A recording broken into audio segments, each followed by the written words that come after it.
Olá, terceiro ano, boa tarde. Vamos fazer a correção da nossa prova, tá? As provas estão muito parecidas, então é possível a gente fazer uma única correção, tá bom?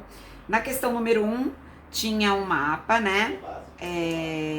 Divisão Internacional do Trabalho, né? Do século XIX, do século XX, né? Um mapa lá que mostra a flechinha lá dos países do norte e os países do sul, né? Então, identifique e caracterize a regionalização socioeconômica representada no mapa a partir da Segunda Guerra Mundial. Ressalte o papel do FMI e Banco Mundial nesse contexto. Bom, gente, pós-Segunda Guerra Mundial, a gente está na Guerra Fria, né? E, portanto, né, os países do norte estão escoando ali, Estados Unidos, Europa, né? Até mesmo o Japão ali estão escoando muitos produtos para a América do Sul. E aí, tanto o Banco Mundial, né, o Fundo Monetário Internacional, tanto o FMI como o Banco Mundial, eles vão fazer parte desse processo com a infraestrutura financeira para esses países trazerem essas multinacionais para dentro dos seus territórios.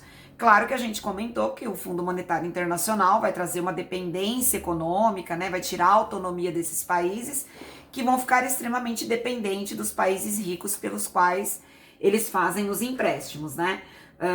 Tem a ver aí com, né, os acordos de Bretton Woods que foram assinados exatamente para evitar novas crises, né, novos embates mundiais, mas tinha esse aspecto negativo de trazer uma dependência econômica dos países mais pobres aí, que atraíam esses investimentos, né, que atraíam essas empresas para dentro dos seus territórios.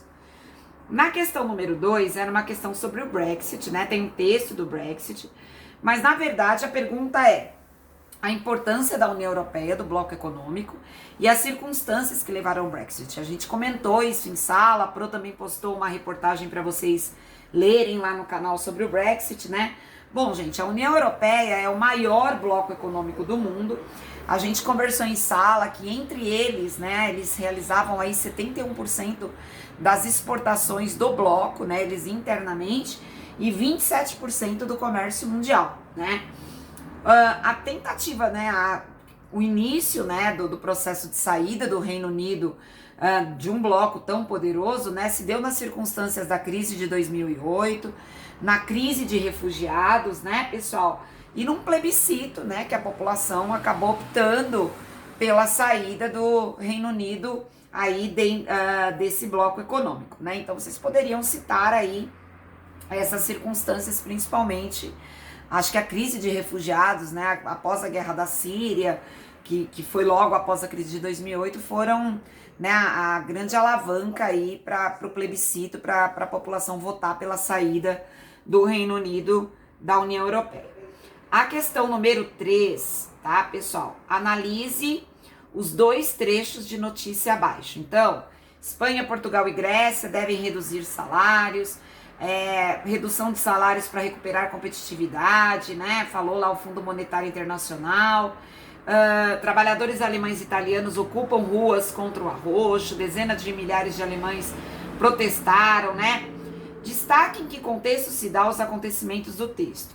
Justifique o título e por que costuma ser uma lógica na prática do neoliberalismo global, né, pessoal?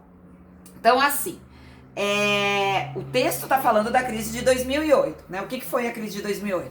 Foi uma crise imobiliária norte-americana que quebrou bancos, né? Faliu instituições financeiras nos Estados Unidos e que causou um efeito dominó, né? A Europa acabou sendo impactada pela crise norte-americana. O que causou, principalmente, né, justificando ali Espanha, Portugal e Grécia devem reduzir seus salários, principalmente aos países mais pobres da União Europeia, um desgaste maior em nome da crise, né, pessoal? Que é o que eu falei que é comum no neoliberalismo. Quando você tem a crise dos países ricos, automaticamente quem paga a conta são os países mais pobres. Então, no caso de Portugal, Espanha, Grécia, eles vão ter aí muitas medidas de austeridade, que a Pro comentou com vocês em sala, né? Eles vão apertar a questão previdenciária, vão tirar, né, gastos públicos, saúde, educação, o que levou aí, né, a todos esses levantes que o texto, até mesmo nos países ricos, né, França, Alemanha, também tiveram problemas, né, de população nas ruas com a crise de 2008. E aí os países mais pobres é o que mais sofrem com desemprego, né, e com crises, tá bom? É uma característica do mundo neoliberal. Você tem uma alavanca, um desenvolvimento econômico, mas automaticamente, quando quebra, os países mais pobres são os que mais sofrem com todo esse processo. Na questão número 4, tinha um texto aí sobre a montadora da Ford, né, de capital norte-americano aí, que anunciou a produção global de um modelo de utilitário esportivo, né, engenheiros brasileiros, o Centro de Desenvolvimento, tal, aí tem todo um texto lá falando sobre uma montadora. Explique as características da produção industrial atual representada pelo lançamento da EcoSport, ressaltando termos de vantagens locacionais, tá? Bom, aqui, pessoal, tem tudo a ver com o que a gente comentou na sala sobre dispersão industrial, né? E comércio intratransnacional, que é, né, pessoal, aquela ideia que a Protet deu exemplo da Toyota para vocês, né? Que ela tem o seu centro de tecnologia dentro de um país, a área de consumo dentro de outra, mão de obra em outro país, né? Um deslocamento desse processo produtivo, que a gente chamou aí na sala de dispersão industrial. Ressaltando as vantagens locacionais, ou seja, cada país vai desenvolver uma vantagem para essas transnacionais. Daí a importância, né, de você ser um país que desenvolva patentes, tecnologia, pesquisa. Quanto mais você atuar, né, mais o seu país vai ser marcado por essa área de atuação. Quanto mais o seu país apresentar mão de obra barata, recursos naturais, ele no processo de vantagem locacional também vai ficar apresentando essa questão, né? Então a gente falou da importância do investimento em educação, em tecnologia, para que essas vantagens, né, do seu país sejam realmente importantes, não só para servir uma transnacional, tá? Na 5, fala lá sobre a mundialização da economia, que gerou segmentação do espaço econômico, sobre a formação dos blocos econômicos, explique a atuação dos tigres asiáticos segundo os apontamentos da aula. Aqui eu coloquei por item, tá? Cada um pode explicar como achar melhor. Investimentos em capital externo expressivo, políticas públicas nacionais inteligentes, incentivo fiscal, formação e capacitação de seus trabalhadores e pesquisadores, política de educação e fomento das universidades, né? Vocês poderiam montar um texto, a gente falou muito sobre os tigres asiáticos e a importância que eles vêm desenvolvendo no comércio mundial.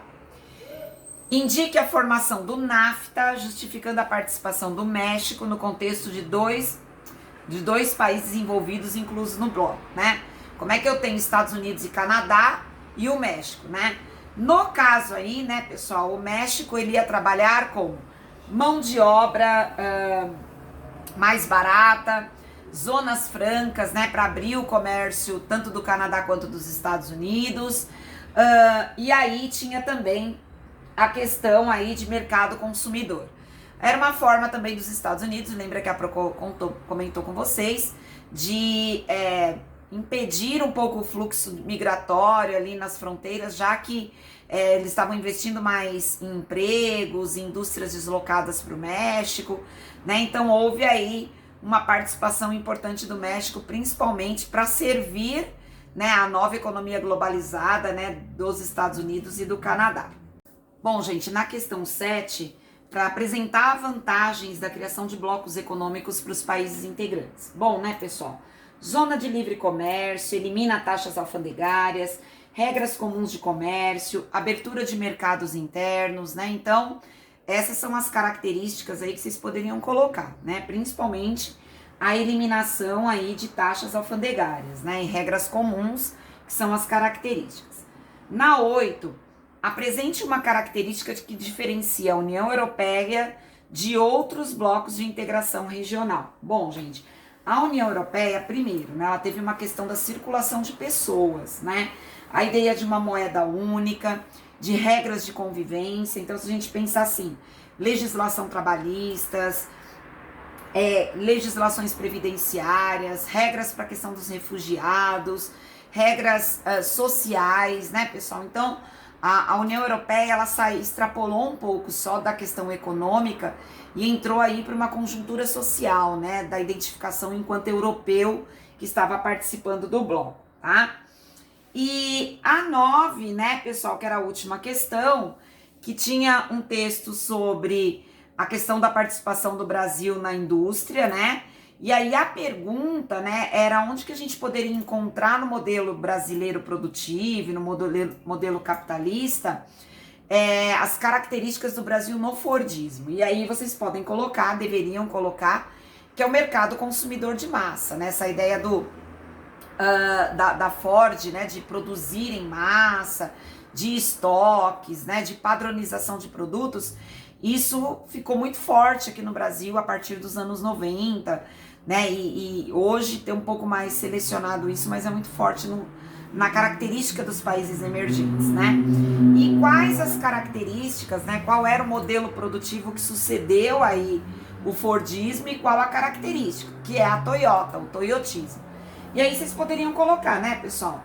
Linha de montagem flexível, qualificação profissional, lei da oferta e da procura, diversificação de produtos, né? Uma certa organização do mercado, né? Então, eles vão produzir de acordo com o estudo do mercado consumidor. Então, a Toyota é aqui, o toyotismo é o que mais se assemelha ao mercado atual, ao processo produtivo atual, tá? Qualificação do trabalhador, o trabalho racional, né? Aquela questão do Fordismo, do trabalho alienado. Na Toyota, né? O empregado ou, né, a mão de obra, ela é responsável pelo processo que ela executa, aquela meritocracia no que ela estava fazendo. Certo, pessoal? Bom, espero que vocês tenham realizado uma boa prova, ok? Beijo, gente!